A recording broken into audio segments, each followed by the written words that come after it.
All right, folks, welcome back. It is segment number 3 of this week's show. Now, what show is that, sir? Well, this would be HMW Sports Talk Live. I'm Craig Shelton from HoustonMediaWatch.com. We are Houston's media watchdogs. Go check out the website. Matter of fact, check in on it 2-3 times a day because we're always updating content. And so you got to check in and see what's going on with us. That's HoustonMediaWatch.com. Lance Zierlein was nice enough to come out of the house. This is a big deal, folks. Lance Zierlein came out of the house while a NFL playoff game is being played. For the record, you caught me slipping because I forgot we were Saturday, Sunday now. I'm like, oh, man. So I'm sitting here, as you can see. And he didn't back out on me, man. So that's no, my I didn't boy. back out. I got the score. It's 41-38, Kansas City, and I'm recording the game. But, wow, that was – whew. Yeah, It's not an Oiler-esque fall, but they were winning 38-10. That's a 28-point lead in the second half, all the way down to 3 right now with about 8 minutes to go in the fourth quarter. So that's tight. Andy Reid doesn't need that in his life up No. in KC. I can tell you that right now. We spent last segment, we got a chance to talk a little bit about Mike Munchak getting fired up in Tennessee. And as promised, let's take it on back home to Houston. Obviously, the big news around town is the fact that Cheryl Swoops will be named. No, I'm just kidding. The big news around town is that, hey, man, the Texans have a brand new head coach. His name is Bill O'Brien. He's from Penn State, former head coach at Penn State. I was there for 2 seasons, stabilized the program. He's a guy that has coached under George O'Leary. He's a guy that has worked under Bill Belichick. Six years with the Patriots, was it?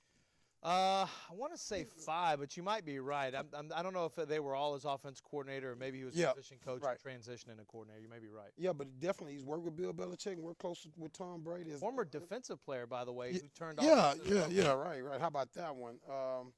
So he has his press conference yesterday. I talked about this a little bit in the last segment. It was a big deal for me. I enjoyed this. He took questions. He took some questions where folks wanted to know which direction he might go with the coaching staff. People wanted to know about the profile of the quarterback that he might want. And, nothing that we didn't expect happened. All right. He answered questions the way a seasoned coach would answer them and not give up any information until he gave the Texans, the present group of Texans coaches, their meetings today, and he promptly fired everyone.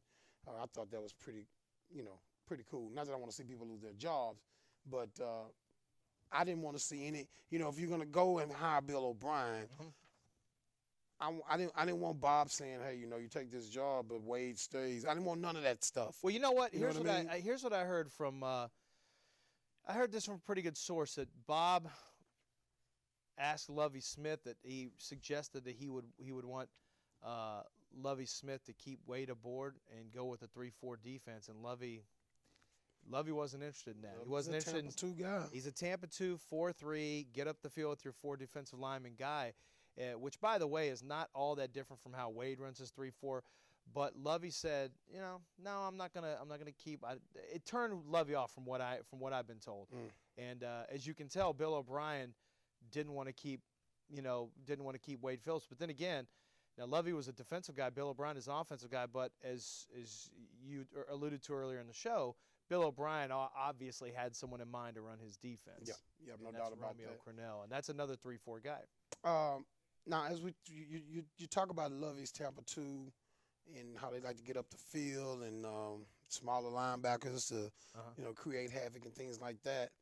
Let's talk a little bit about Romeo Cornell's version of the 3-4, which is not the same thing as what the Texans do, and you dead on, spot on in saying that not that different as far as what the Tampa 2 does up under Lovie and what Wade does of trying to put pressure. Right.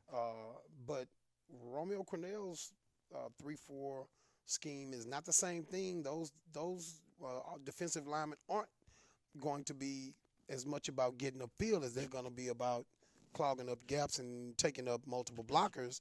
Because it's a domino effect with that style of defense where if those 3 down linemen aren't doing their jobs and tying up those blockers to free up those linebackers and make sure that those linebackers are dealing with fullbacks and tight ends as opposed to big offensive linemen, It's just a ripple effect, and that defensive scheme doesn't work. And it's not as an aggressive scheme as Wade's, but at the same time, it's more complex Yeah, than Wade's scheme. it's going to be a lot different potentially. Now, I just want to say that I think J.J. Watt will succeed in any scheme. He's just a special player. Put him in a 9 wide, whatever. Just go. I mean, he's gonna get play it done. football. But at the same time, you are limiting him a little bit when you ask him to take on offensive Yes, you linemen, are. hold, and let linebackers chase. And you'll limit him a little bit. You don't have that right kind of nose tackle on your roster right now. You just don't. No. Earl Mitchell's not really a fit for that.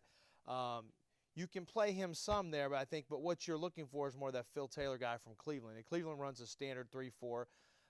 You have Kansas City under Romeo Crennel ran a standard 3-4. They drafted Don Terry Poe, who's a big guy. So I think the Texans are going to have to try to find that guy. And you can find that guy later in the draft. What the Texans are really missing, I think Jared Crick could actually fit into a 3-4, this version of the 3-4 much better than Wade Phillips. He never really fit a one-gap system. He's more of a physical two-gap guy. Yeah. But you probably need to draft another defensive end for the 3-4 that Romeo Crennel will run. But what you're really missing right now is you're missing across the board the linebackers. You don't have a linebacker next to Brian Cushing that makes sense. Right now, Brooks Reed is just not getting it done as a player in general, as a pass rusher. And I'm not sure that Romeo's gonna like the lack of perceived physicality from Whitney Merciless. You know, that Patriot way defensively, and Crennel came up under the Patriot way too. That's a very physical. They like taller guys, they like longer guys, and they like physical, tough guys. Mm-hmm. And Whitney Merciless is not really a physical, tough guy. That's not his thing. He's more of a finesse player. And so I think that once they go to this version of the 3-4, it is going to have a ripple effect because you now have to find, I think you're going to have to take a look at, not only do you have to address the fact that you don't have a good nickel cornerback, you don't have safety play that you need, but you really have to find that inside linebacker. You need to look at both outside linebacker positions. You need to look at a nose tackle, and you may need to look at Antonio Smith's spot if you don't feel like Crick can get it done. So I think the Texans' defense has a lot of holes right now, switching even staying right. to a 3-4 because they're switching 3-4 schemes. Switching 3-4 schemes, and yeah. I thought it was important to talk about that today because people are going to, we're still staying in a 3-4. Yeah, but it's almost like you're moving to a different. It's not because Wade. First of all, we all know it. It's been well publicized. I mean, you can see it, any layman with a layman's eye. I mean, Wade doesn't run a true 3-4 defense. No. I mean, not by any means. I want to. You said something that I want to try to explain a little bit better to folks because one of the criticisms with Romeo Crennel over the years, and he probably got more of this criticism in Kansas City than he did at his time in New England, but he did get some criticism that maybe his defensive scheme wasn't as aggressive enough. It was on his heels a bit too much. And maybe that's some misperception because when people don't see those 3 down linemen trying to get upfield as much, maybe there's a misconception with what you're trying to get accomplished. But at the same time, if it all works, well, what you're losing with those 3 guys, those 4 guys behind them, are taking care of business. But let's try to explain that a little bit better because we talk about the perception of the lack of physicality from a guy like Whitney Merciless. With Whitney, is it because Whitney is maybe still thinking a little bit too much and learning his position, or is it he's just not a physical guy? I think to me, on the football field, you're either a physical guy or you're not, and you don't have to be. I mean, there's a lot of guys who are more finesse speed rushers, who are edge guys. And Whitney's more of a 4-3 edge guy, to be honest with you. I mean, he was a 4-3 defensive end at Illinois. The Texans tried to move him to their 3-4 scheme, but put him in position where he was basically playing defensive end again, like in a 4-3 because of Wade's setup. But I think that, I don't think against the run, which to me is a good litmus test of how tough an outside linebacker is. You look at the Steelers. James Harrison and Lamar Woodley were not going to mess around for years and years. You looked at Mike Vrabel was a guy who was going to give you a lot Tackling of trouble. machine. I mean, these are guys who are going to attack you, and you're going to have a hard time running against them. Whitney Merciless is not that kind of guy. So I don't know that Whitney Merciless will fit necessarily with the type of player that Bill O'Brien and Romeo Crennel really like out there. Now, he's got some speed. He's got some athleticism.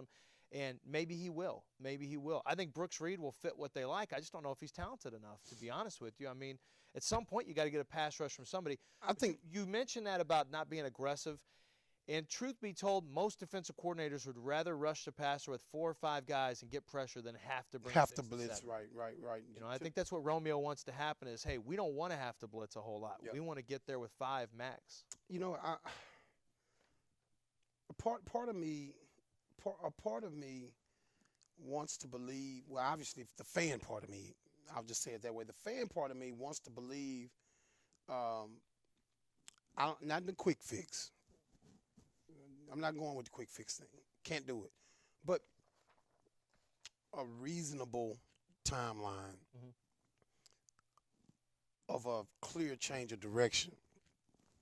Not necessarily, okay, we're really a good football team next year, but I would like to see that we headed in the right direction. But the deeper you look into the X and O parts of this, personnel-wise, as far as if Romeo is the guy, that changes so many dynamics because you need a quarterback, you need a tackle. Bill O'Brien is probably going to want another tight end. You know what I mean? Yeah. And I know we have 3 good tight ends right now. You know what I mean? But I expect that Bill O'Brien – I will not be shocked to see Bill O'Brien draft a tight end in this draft. I think we need a left guard myself. You know, I think we're going to be okay at right guard. I think. You know what I mean? Might actually be a better scheme for Brandon Brooks, to be honest with you. I think they're going to start going to more power and more multiple. But my overriding point is when you start to really think about the 3-4 personnel the Texans have assembled as opposed to what would be ideal, that starts to dig into the war room as far as on draft day and reprioritizing what we might need to do and who we might need to pick, because you're not going to draft over 7 rounds, 7 guys that are going to help this football team. Well, no, Craig, but you think about this. Bill O'Brien is going to run a little bit more power running game. He's going to mix it up. He'll run some zone. He'll run some double team stuff. And what about the running back position? Yeah, I mean, there's but Rick Smith is going to have to draft for a little bit of a new wrinkle in terms of the running game. He has to find a quarterback. And now, as we just laid out, there's a lot more holes on defense than you may have thought because you're switching to more of a standard 3-4. So if we really want to be honest about this, you got to find another cornerback, your third cornerback, because so much of the game is played out of nickel and dime situations. Can't go back out there with Bryce McCain. You can't. So you need that corner. You need another safety for sure, if nothing more than for depth behind Manning, and that's if Manning even makes it and isn't a cap casualty. And DJ Swearinger, his coverage has been shaky this year. So you got to have a nose tackle. You've got to have a right tackle. You've got to have another guard, left guard you mentioned. You got to have a quarterback. You need running back depth. And that's not even now. I'm not even going to get into the fact that, like you mentioned, you may draft tight end. We're already at 7 positions that you absolutely need, and we could keep on going. Yeah. So free agency will be important, but it's not a one-year deal. I do think 2 years is reasonable to see them get this new vision going. In the right direction. In the right direction. But people should temper their expectations. That's why I fought so hard against the national, because national people don't care about the Texans. They haven't followed them for years because they haven't mattered. And then they mattered for 2 years, and now they don't matter again. So there's so much talent. Andre and JJ are great players. Once you get outside of that, there's not this they don't have the roster is just not loaded. It just isn't. You and I know it. We watch the games. No, it's not loaded. And you got some guys. But you know, Brian Cushing is not staying healthy for us. I'm not comfortable counting on Brian Cushing right now. 3 of the last 5 years IR. I'm not comfortable in that regard. All right, folks, listen. We love talking football. It's just nothing that's gonna stop me and this man from talking football on this show. Can't do it. Sorry. We're going to run to a break. And when we get back, we will talk a little bit about Charlie Strong and that UT coaching position. We'll talk a little bit and get Lance's perspective on that and how that's shaping out. And I don't know, we might get a chance to maybe touch on a couple of things NBA-wise. There are some things going on out there. Chris Paul, I'd like to know what Lance thinks the Rockets' expectations should be. What should it mean to the Rockets that Chris Paul may be out 3 to 4 weeks, if not 4 to 5 or 6 weeks? So hang in there, folks. It is Craig Shelton, Lance Zierlein. This is HMW Sports Talk Live. We are going to run to a break right now, and when we come back, we'll jump right back into the sports talk with you folks.